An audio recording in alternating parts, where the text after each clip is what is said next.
on the next Devo of disappointment, and this one's called The Weary Fisherman. In the New Testament, John 21, there's a familiar story of the followers of Christ, 4 guys who go out in a boat to fish. Of course, they were fishermen. So they had fished many times and caught, and I'm sure they knew what they were doing, and they had fished many times before, and it would be reasonable that they would know the best fishing spots, the bait to use, and the time of day to fish, and all the things.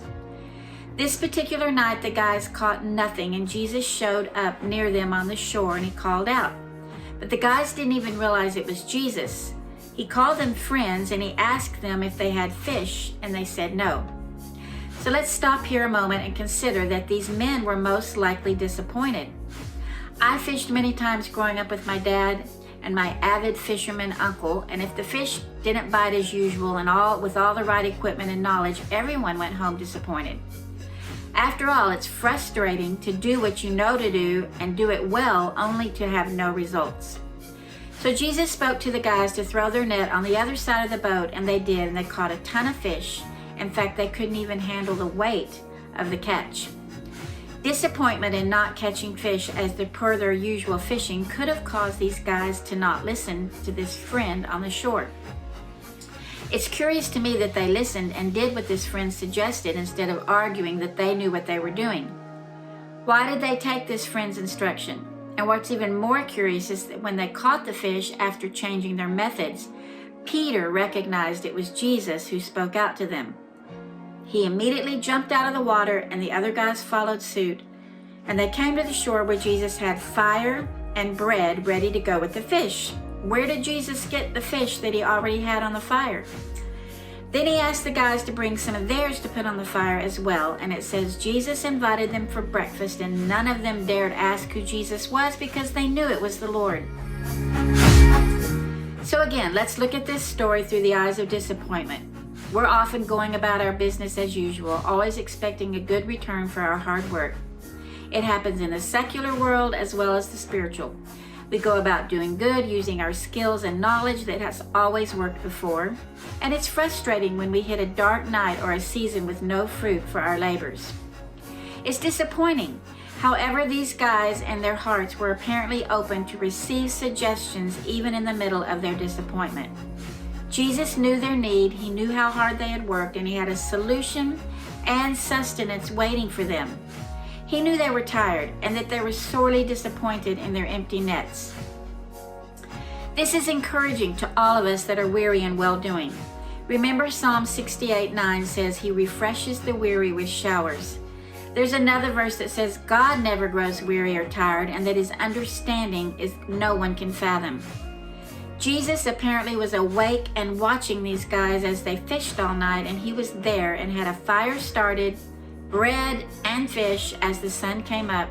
He never left them in their weariness.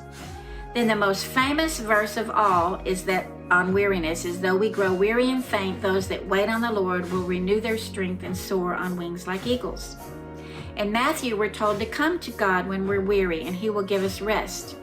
And Galatians 6 says, don't grow weary in well-doing, for in due time the harvest will come. So God totally gets our weariness, and he's with us, preparing to feed us, though the night is long and dark. He's always speaking. He's always near. He always has instructions.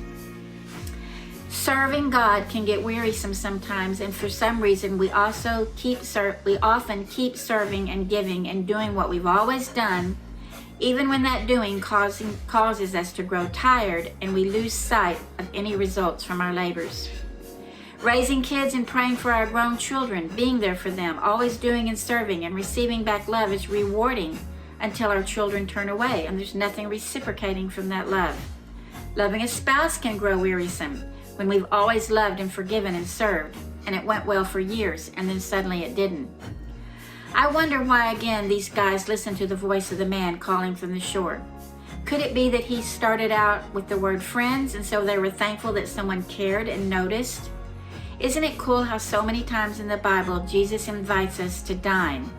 In Psalm 23, we're called to the table that he prepares in the presence of enemies. And here he has fish on the fire, but he wants their fish that they caught when they were weary but obeyed. This story could have gone a whole different way if the guys had said, hey, we're tired. That won't help to cast the nets on the other side. What do you know about fishing, friend? Or they could have dismissed Jesus altogether because of their disappointment and tiredness. They could have gone on home and missed the breakfast and their food from Jesus' hand. Disappointment is not a little thing. It causes weariness, especially when we feel like we've done what we know to do and we've hit a wall.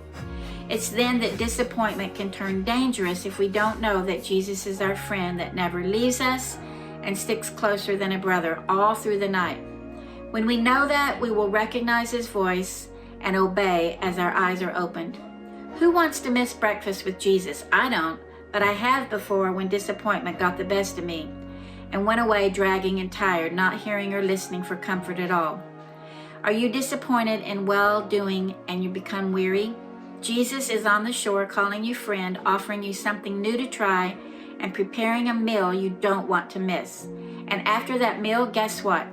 Jesus reinstated Peter, the one that disappointed himself by denying the Lord 3 times.